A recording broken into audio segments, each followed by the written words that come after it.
Bonsoir, cher peuple congolais. Merci beaucoup. Oezali bongo, journaliste bino Yves Mukenga.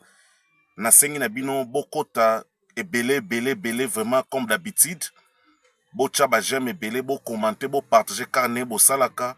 Na minito makambu eza koinda makasi.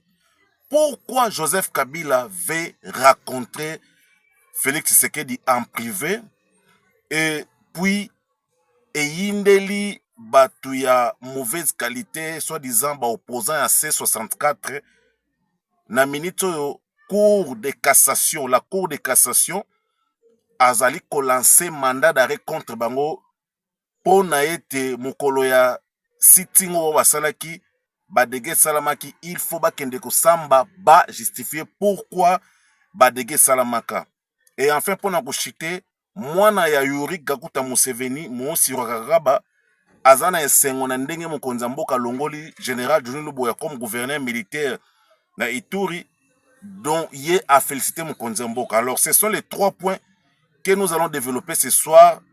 À part ça, pour développer moi mouké Makambouya Est, où en sommes-nous avec Makambouya Est na minito. Bonne nouvelle les alliés que non, toujours bas serpent nous on a ba bazali ko progresser pour na ko kende ko récupérer Goma et Bukavu. Alors ceux qui bo sepeli bo tchapenda ba j'aime et belé, bo commenter, bo partager, bo liker émission.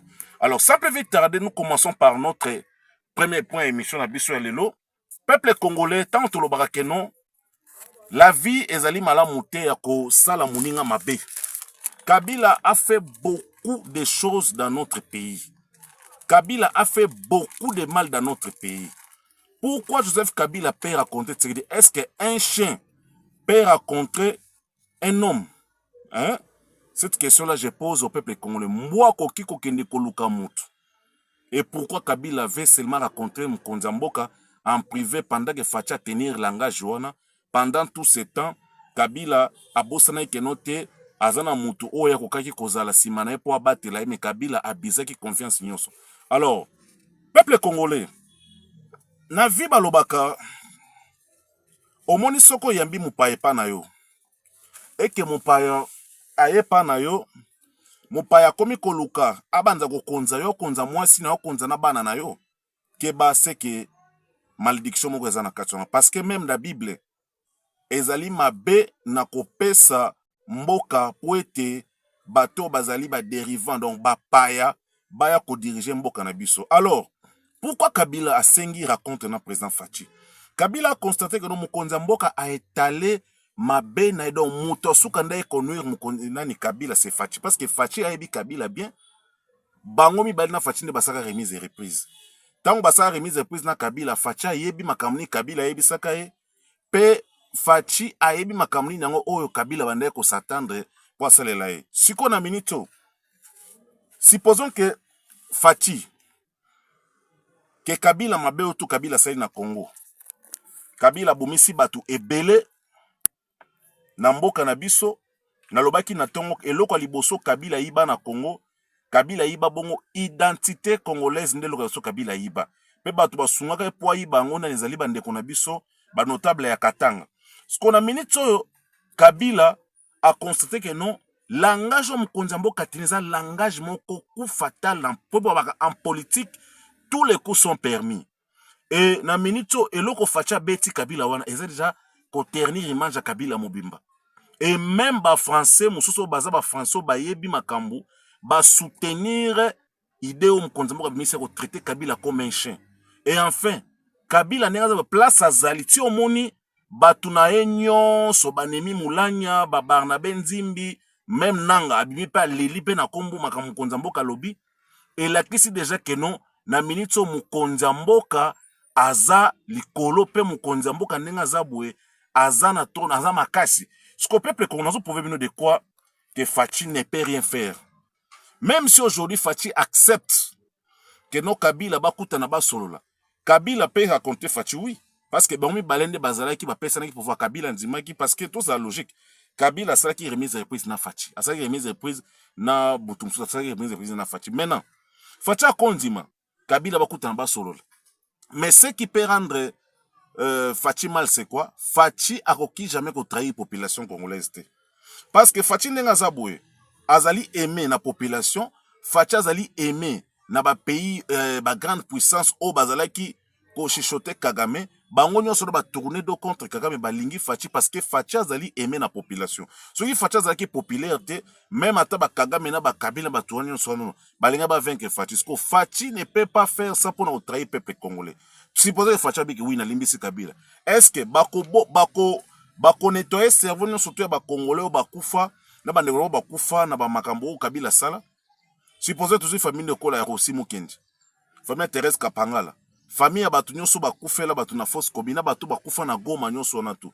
Est-ce que Facha kokolonga mitema batu wana ke no te Kabila mtu mwa bango et ça c'est-à-dire que non ezali pratiquement impossible. Et à quand que Kabila avait maintenant raconté Tshisekedi après avoir ya ko trahir peuple congolais, après avoir ya ko créer diversion na ba congolais parce que souci na bango ezalaki ba diviser ba congolais ba congolais ba lingana te ba kei ko créer tribalisme et surtout na espace swahiliphone et komaki ke non soki ozali mutolubi oyibi swahili donc ozala aimé na kaya ba Kabila et na minute oyo eloko wana ba créer ngo etikale mito ba congolais et Kabila le mal que Kabila fait Kabila a affirmé vérité que yemoko que non azoko ba que non M23 ezali aspiration à peuple congolais et tout ça si vous moni que non Kabila comprendre que loko Fachi beti donc Fachi a éternir image à Kabila na vie à Kabila mbayebi na compte na politique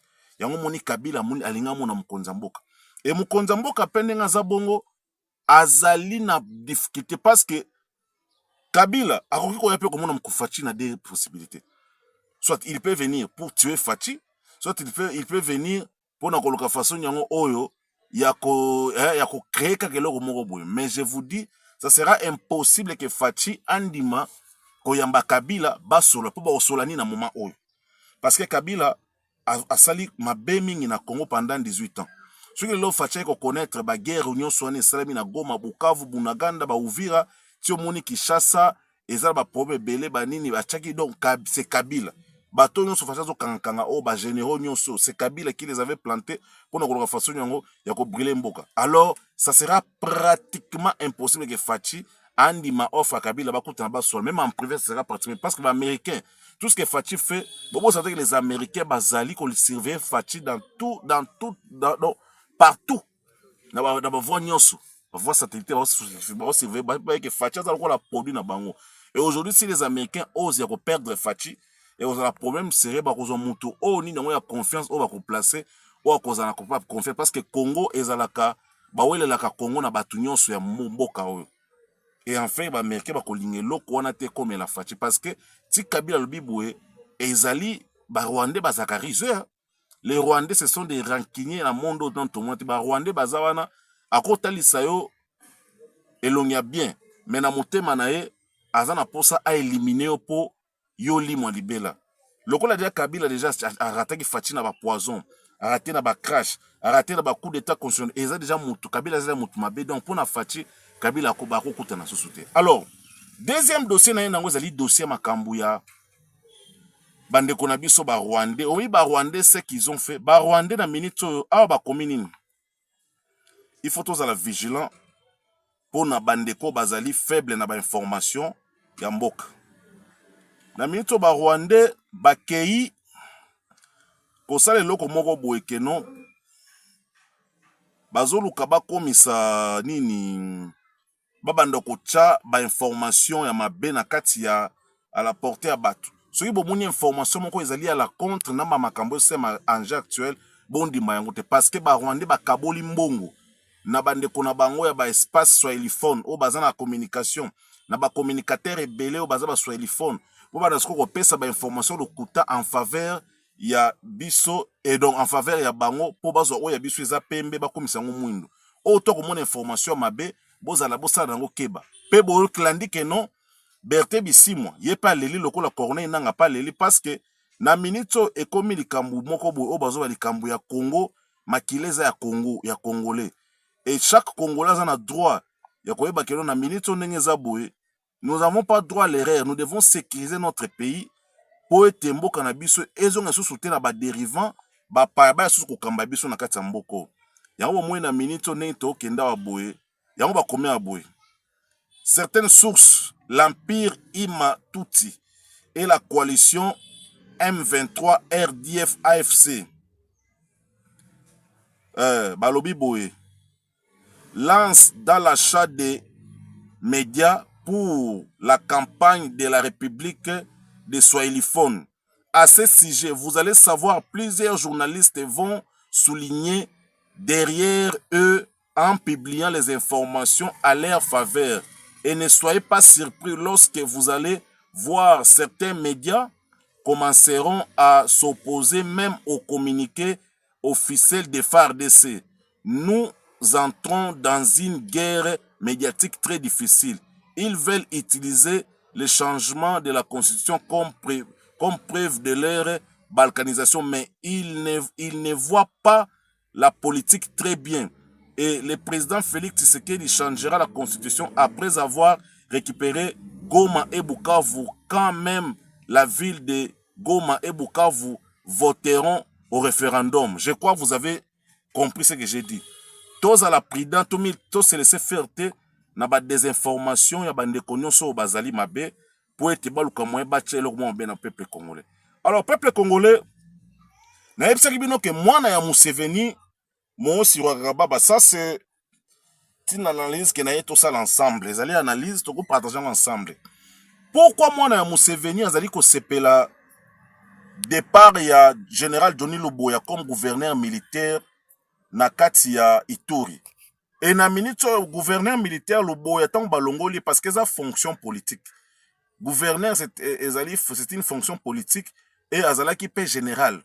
Na minute lokola balongoli ekuna tolobaki kezane ba fonction bazali ko bongisa po ba pesa. Mais na minute boyeba ke avant ça Museveni na mwana ne bakomaka mukanda ke mukonza mboka aluka moyen alongola Johnny Luboya parce que Johnny Luboya empêchaka bango baluka moyen bakota ti na ba inabani na ba Ituri ba Bunia ba banini ba Kisangani te et empêchaki bango bakota su bake babanda suko yiba or ne bando yibate.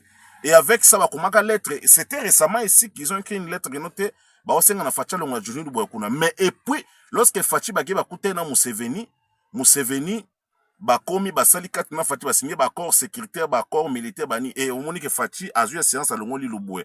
Est-ce que ça peut-il pas que non yangonde o esali que non Johnny Luboya longa kuna baya na ekoto et mwana Museveni tika ça la fête to ebite parce que eza officiellement bazo ba que mwana ya Museveni a sepeli na départ ya général Johnny Luboya na kati ya Ituri yango bazo komango abwe bakomi awa nini Barobi Abwe, le fils de Museveni, il a remercié le président Félix.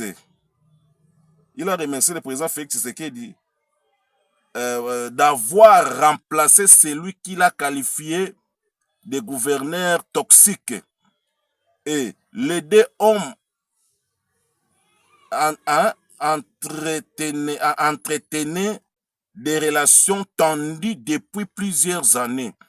Et Johnny Luboya a récemment été remplacé à la tête de l'Ituri et province confrontée à l'insécurité liée notamment aux attaques de ADF. Alors, to éviter, c'est que politique est en réalité, mais c'est que moi je vous dis, Moutou Oba nommé Kuna qui a remplacé Johnny Luboya Kuna n'est pas n'importe qui, Azali, un militaire bien formé par Azala qui chargé à renseignement.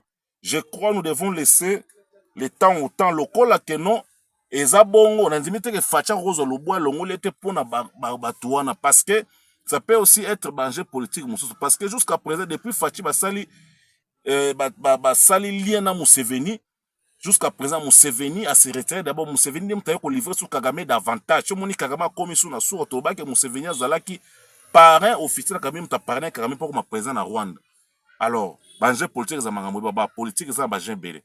Alors côté wana tozolandela toyeba pourquoi moi na Museveni à lobi boye, je crois et koko za la paix na makambo ebele mais je crois dans na stade tokomeli ba kosa se le remonter parce que la date est connue que le 15 juillet batu bango na tufa bima bazonga na bamboka na bango et ADF la lezalaki une branche ya dirigée par Kabila oya mususu na Thomas Lubanga Thomas Lubanga avait demandé pardon à président Fachi pour azonga na Congo. Donc côté wana penda tocha regret. Alors dossier musu na yeli bino za dossier makambo etali les opposants congolais. Ba opposants ba aventurer ba aventurer ba C64 wana ba fayulu na ba onanyo yo. Soki nani délice ça na ba kabund. Na minute tolo ba boy bango wana nyonso na tout il y a un mandat d'arrêt international, un mandat d'arrêt ya biso aw. Et c'est déjà ba pesi bango pas ya cour de cassation. Balobi il faut ba justifier ba mabenyo so ba salaki mukolo ya marche o salamaki na salamaka le 12 o batu mususu bazwa bakenda ko bimisa batu ko pe batu ba machette po batu ba kata batu o ba pauvre ba makamunyo so mabebele. Et il faut pas justifier au cas au contraire beaucoup monde ba rote c'est bon ba kokanga foilu ba kokanga na des ba kokanga pe na ni presse penge. Ce sont des gens qui ont travaillé na procuration ya Kabila na Kagame. Kagame a tchelaki bango motema keno te bango ba osala biloko na point récit ba tcheti sekedi devant un fait accompli na niveau CP ba kanga fachi mais ça n'a pas tenu. Je crois que nous le quoi déjà procureur abimisi déjà communiqué wana eza déjà moulayi moyen temps eza te vu l'émission que déjà chronométré pour na 25 minutes je crois et qu'aussi là bientôt. Yango peuple congolais toyebisi bino keno bozala prudent toyeba keno ndenge za wa boye.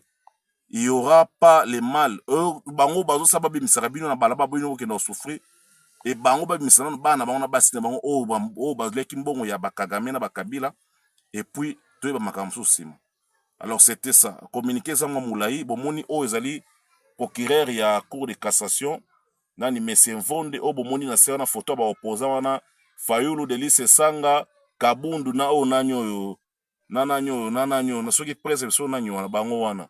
Je crois biloko yo e ko sale maliso souté ce sont déjà arrêtés pe to moni déjà bizali na bango déjà que non nenge fundi bela bani. Je crois peuple congolais na sepeli pe na déclaration générale Edi Kapen. Général Edi Kapen azali bongo patriote. Général Edi Kapen a lobby boy a pesi message na Okatanga parce que c'est lui qui est le commandant ya Okatanga Mobimba. Le message que Edi Kapen a donné na CP na makasi pourquoi Edi Kapen a lobby boy. Edi Kapen a lobby que non azali ko pesa injonction na ba troupe na nyonso azali na Tanganyika na Okatanga na Tanganyika na Olomami na Kolwezi pourvu que non basala musala pour na sécuriser mboka et non aux la distraite pour na makambo ya banguna. Je crois yango na tangela bino. Oh, téléphone les autres trahir. Général Edi Kapen, commandant de la 22e région militaire, met en alerte au maximal menace d'attaque persistant.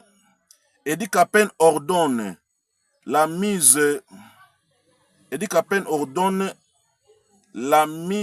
en alerte toutes les garnisons des FARDC et des polices nationales dans les Haut-Katanga, Lualaba, Olomami et les Tanganyika. L'objectif est de renforcer la discipline, la cohésion et la préparation des opérations des forces de sécurité pour défendre la souveraineté nationale face aux défis sécuritaires majeurs.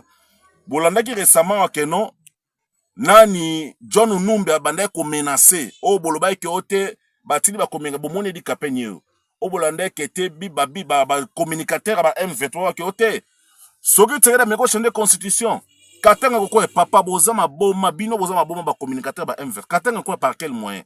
Bomoni que non États-Unis déjà facha pesi déjà message à suka na Houston ko na États-Unis que non Goma et Bukavu bientôt à téléchargement bazo récupérer bientôt mikolo ka jo boka Goma est tombé Bukavu est tombé nanga kuna leli bisimo leli sko yoto ngozo ko service ko te so ti sera chande conscient ko me kotika na maboko nanga Katanga etika na maboko John Numbi ko etika na maboko Berté biso boza mabon bango nyoso ba Berté biso ils ont plairé aujourd'hui ensemble avec nanga ça dit que non le train est en marche auto à préparer qui ezali sans effet ezali négatif vous comprendre donc na minute biso nde tozabo nous avons l'intérêt ya ko soutenir mokonzi mboka pourvu que non makamuno so fatia zo sala et kende liboso parce que bolandi déjà communiqué on atanga bino nanga na tongo bananga bayasu na eloko to bako prouver bazolela lokola bana mike na minute oyo bazobetama lokola bana mike et la constitution sera changée na minute oyo puis bazobongisa ya mokonzi ya mboka bamikolo akosala avant que non tokende na mikolo mosusu na po transition na ye kobanda na 2028 bozo comprendre parce que bakobongisele bakoamandelo mo bapesa ye po ekouvrir mikolo na nyonso na to bozomona ngo eza facile et enfin mpona kosukisa kota bitumba ya este makambo ezokende normal bavaillant sultan na biso bazocontinue kofrappe minembo kutu n'en parlons même pas minembo eza déjà récupéré parce que bozomona keno baza déterminé minembo destination Bukavu vers Goma et koto na moni Donald Trump a félicité balobi nini son excellence Évariste Ndayishimiye a réussi en audience au palais de Kiriri Madame Bridge Prémont chargé des affaires de l'ambassade de Issa au Burundi, porteuse d'un message de félicitations du président américain Donald Trump à l'occasion du 64e anniversaire de l'indépendance du Burundi. Bomoni que Trump a utilisé batona parce que batona so bazali ba pion Trump o ba jouer jonke nini bazo jouer dame na fati. Burundi wana ezali parmi ba meilleur partenaire na biso mboka na biso et na minute Trump ndenga za boye ayebi ke batu wana nyoso ti bomoni mwana mwasi na ke wana c'est la diplomatie. Je vous ai dit que non, en politique, on ne dit pas tout. Tolobaï que non récemment à Boé, le cola de Abakabé va sentir que non, t'es chaud, zoya mikolo, po mikolo, ezo qui est en tout cas, quelques jours, pour na, to si ça m'a camounion, so yamboka, na biso mboka, ezo ngiloko moko. So, bango bazo lota déjà, bango mona déjà utopie. Ce qu'on a mis au temps au Burundi, à kolamsa mouvement, na rébellion, tu vois, au kende musique, au salam belé. Alors, bah, pays a choisi trois pays, je vais pas les citer encore pour, tozo qui a information, belé, bah, tozo mona, bah, au monde, et enfin, Goma Bukavu et on a libéré bientôt. Donc, président Ndayishimiye a une carte mon sur la PC pas Trump. On moni Trump a tindi mon motion on connaît pas mratezali ba bilo wa diplomatie. Je crois peuple congolais bozala ke belé ko lande mission na yebisi bino ba s'abonner, bo commenter, bo partager, bo soutenir pendant mission yo. Je crois on a qui non peuple na poko yango wana Kabila lokola linga kutana mo konza mboka ale kanano na chaîne nationale soit na ba chaîne internationale a senga pardon officiellement na ba congolais nyonso ninga bon ba congolais pas trahi Congo asengi pardon aza atika soni asenga penda pardon nde peut-être to kolimbise mais après tout fois fouta président parce que ça la prison parce que bato ya boma wana baza banyamante baza batu il faut que nous ça la prison malgré osenga pardon mais tokotika la ko limbise popo nzambe ko talimbisa mais il faut que nous ça la prison je crois c'était ça les messages à pour en tout cas avec Dieu nous vaincrons merci beaucoup nzamba pambola bino tokutani lobby merci.